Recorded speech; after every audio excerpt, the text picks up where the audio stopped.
sekarang ini masyarakat itu sudah mulai lagi back to nature ya, mencari bahan-bahan yang alami gitu kan. Dan alhamdulillah juga seiring dengan waktu kita ada himpunan dokter herbal medik Indonesia yang memang dokter-dokter yang memiliki passion khusus ke herbal dan juga ada pendidikan. Saat ini alhamdulillah kita bisa bersama-sama untuk mensiarkan lebih banyak lagi tentang manfaat tanaman obat, manfaat obat-obat herbal begitu ya. Saat-saat sekarang ini kita lagi harus punya kayak booster energi, booster stamina gitu kan. Nah, saya baru baca nih barusan senior sejawat saya dari Perhimpunan Dokter Indonesia, Dr. Hadi spesialis saraf, share tentang resep yang mudah yang beliau lakukan sehari-hari di rumahnya dari rimpang-rimpangnya.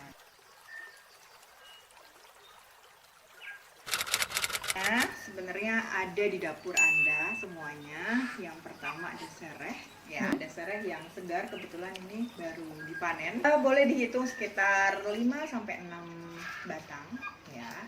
Terus kemudian ada kayu manis. Mungkin buat Anda yang tidak ada di kebunnya kayu manis karena memang ini susah didapat, bisa didapatkan di pasar. Akan terpaksa sekali bisa menggunakan yang serbuk. Tadi saya ada yang serbuk, sebelah sana nanti saya carikan.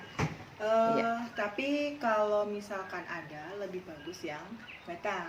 Cukup sekitar 3 jari saja Anda hitung pakai jari, karena untuk meramu herbal itu sebenarnya sederhana. Jadi menggunakan bahan-bahan yang ada di rumah, yang ada di dapur, dan juga takarannya rumah tangga gitu loh, seperti jari 1 ruas, kemudian 1 genggam ya kan, terus kemudian 1 jumput, 1 jimpit, itu lebih memudahkan kita. Tapi kalau misalkan Anda mendapatkan resep gitu ya, dan harus diukur dengan timbangan, bisa menggunakan timbangan digital seperti ini, atau bisa lebih besar dari ini. Kebetulan ini juga bisa buat nimbang kopi, ya, jadi sekalian bisa untuk meracik. Kemudian bahan yang ketiga yaitu jahe merah.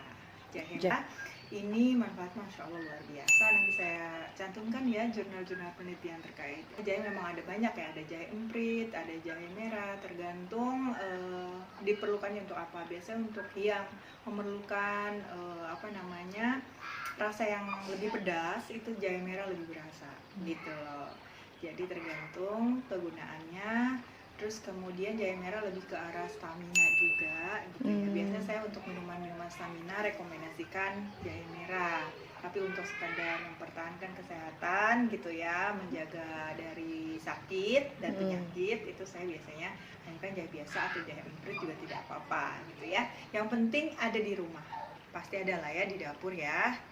Boleh takarannya itu 3 jari gitu ya.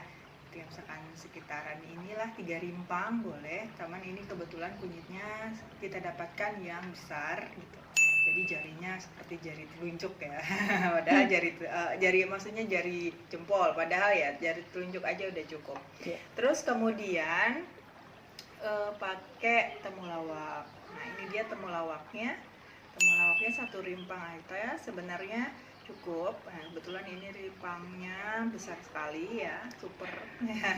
Jadi Anda bisa gunakan temulawak, boleh. Ini untuk takaran 1 resep ya. Jadi kita akan membuat 1 resep. Kalau misalkan nanti mau dibikin banyak, tinggal dikalikan saja. Dan jangan khawatir kalau misalkan kelebihan sedikit atau kurang sedikit, tidak masalah. Karena rentang dosis untuk tanaman obat herbal itu lebih leluasa ya, lebih panjang gitu rentang dosisnya. Jadi kalau masih sewajarnya, insya Allah tidak masalah. Dan tanaman-tanaman obat ini sudah dibuktikan keamanannya dan khasiatnya, baik itu oleh uji preklinis maupun uji klinis, begitu ya. Nah, contohnya jahe dibuktikan keamanannya. Keamanannya dalam artian tidak beracun, tidak toksik ya, tidak membuat kerusakan pada ginjal, pada hati dan sebagainya.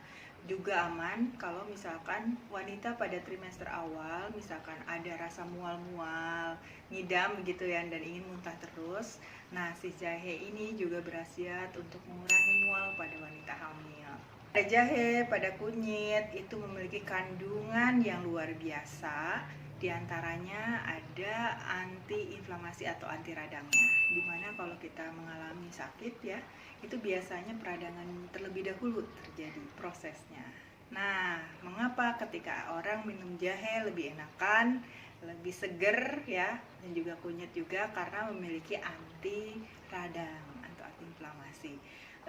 Dan juga temulawak juga memiliki banyak khasiat nih. Mungkin diantara beberapa orang belum tahu kalau si temulawak ini bisa mengurangi kolesterol. Caranya, kalau misalkan temulawak ini mau diniatkan untuk mengurangi kolesterol kita, cara menyeduhnya juga beda. Jadi biarkan si tutupnya terbuka. Sedangkan kalau untuk anak-anak yang memang untuk meningkatkan nafsu makan, tutupnya tetap ditaruh di atas pancinya agar minyak akhirnya tetap di dalam. Begitu kira-kira. Kalau misalkan nih ada keluhannya batuk gitu ya. Nah, kencur sangat efektif sekali nih ditambahkan karena mengandung ekspektoran lagi. Dan untuk meraciknya nanti kita siapkan 1 liter air matang ya, air bersih, air matang. Kemudian untuk gulanya, karena saya tidak memasukkan gula, jadi gulanya diganti dengan gula herbal. Bisa merek apa saja, namanya gula stevia. Di luaran, di pasaran banyak sekali mereknya ya. Atau mau langsung stevia daunnya, boleh juga. Bukan deh bahan-bahannya.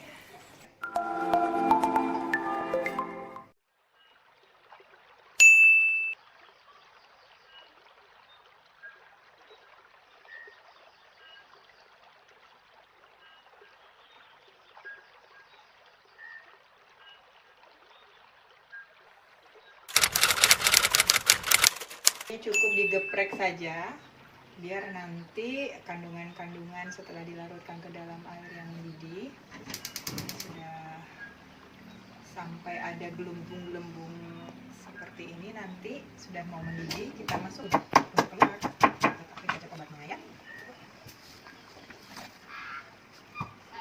Ini kayu manisnya.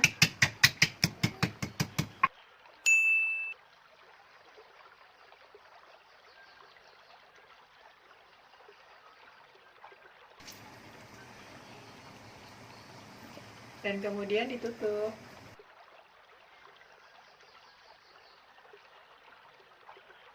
Lebih 10-15 menit sih biasanya. Api kecil saja ya, jadi kita kecilkan apinya biar si kandungan yang ada di dalamnya itu bisa keluar ya. Estimasi airnya kita bisa tambahkan 1 sampai 1,5 liter ya. Kan kita saring ke sini ya. Dan kemudian yang untuk menyaring juga tetap harus stainless steel ya. Dan minumannya nanti akan kita masukkan ke dalam wadah.